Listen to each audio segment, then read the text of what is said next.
try and find traces of the drug, but would find pieces of cheese and smoke it anyway. Smoking anything that even remotely resembled crack cocaine. I probably smoked more Parmesan cheese than anyone, anyone that you know, I'm sure, Tracy. Biden's book also recalls how his family staged an intervention in the guise of a family dinner for him in 2019, where he left after realizing what it was. However, some matters not included in Hunter's book include his controversial dealings with China.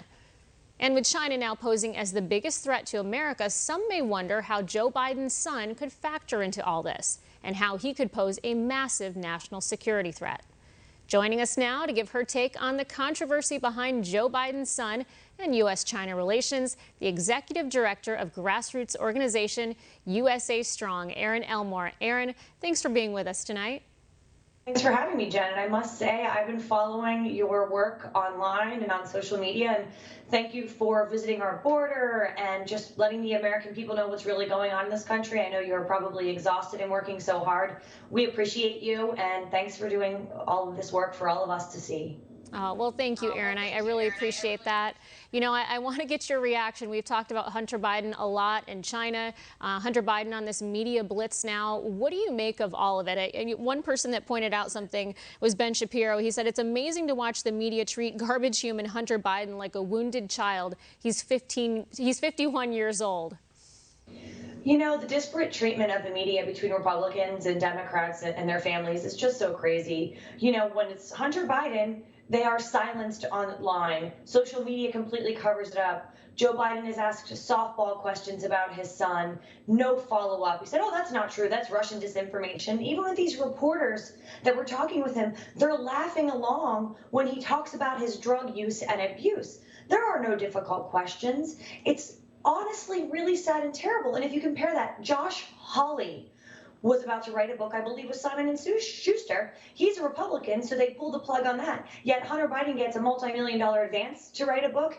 It's a really sad state of affairs for conservatives. We are virtually silenced by the mainstream media and social media. Erin, I think it would be a lot different if Hunter Biden were, say, one of the Trump children. Oh my goodness, if this were Donald or Barron or Eric or Ivanka or Tiffany, any of them, they would have been vilified. By the way, Hunter Biden had an illegitimate child out of marriage with a stripper, denied that that child was his until a court of law made him pay child support. The media said nothing. He had an affair with his dead brother's wife, and there are allegations that he treated his niece, who was underage, inappropriately. The mainstream media, once again, crickets. If this were the Trumps, it would be calls for criminal investigations, FBI, DOJ. But of course, it's Hunter Biden, who's 51 years old. He's just a little sad child. Do you think that Hunter's dealings with China put the U.S. presidency at risk of blackmail? I mean, his dealings with China rise to the level of beyond inappropriate. And we know that he did this on the back of his father, who was vice president at the time. Blackmail, perhaps, but the bigger issue is with whether it was Burisma in Ukraine or China, is was this something that he was authorized to do? Was this a job that he really could have carried out? No. You know what else going forward, Jen? Now Hunter Biden, not only is he an author, he's also an artist. And the fear there is that, let's say someone wants to garner favor with Joe Biden. Well, they just go buy a $10 million piece of Hunter's art.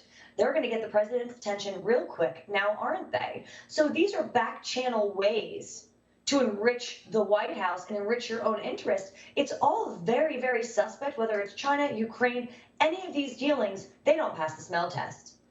Do you think that Hunter Biden will be held accountable, or is he just going to get a free pass? I believe in the climate that we're living in, politically, legally, and otherwise, Hunter Biden's accusations will never see the light of day, because President Biden, which makes me sick to say, has put people in positions of power that will not prosecute Hunter Biden. He will never face any sort of repercussions for his actions unless there is a massive pendulum swing in American politics. Erin, I do want to shift gears with you just a little bit. You mentioned the border when we first started the interview. I had spent a lot of time down there. We've been talking about it nonstop. This is a crisis that is out of control. Erin, I know you're a mom. You have a son. When you see what's going on at our border, you see a number of situations, not only, kids in San Diego, these migrant kids in San Diego getting education in person when actual residents, their children aren't getting education in person. They're still going on remotely. What's your reaction to all of this? You see these kids being dropped over the border wall. I mean, there's so many layers to unpack here, but the emotion is sadness and anger. The sadness is because these children are being used as political pawns, and they're in these facilities. They're 1,000% overcrowded, back to back in coronavirus conditions, getting sick, being sex trafficked, used for other means. And as a mother, we had to pay to send our child to private school. That is a hit to our wallet. No one has given us anything. No one is made of money. Money doesn't grow on trees. We work really hard for our money because there was no in-person public school where we were living. How do these mothers and fathers feel that are just struggling to make ends meet? And they're stuck homeschooling their children, yet the illegal children are getting a free in-person education. Now, it's great that they're getting an education. That is not the crux of the issue. You know what the issue is? Is that the teachers' unions and the government organizations and the mayors and the governors themselves are saying things like, oh, it's not safe. We want to make sure teachers are safe. It's not safe for children. So it's not safe for American children?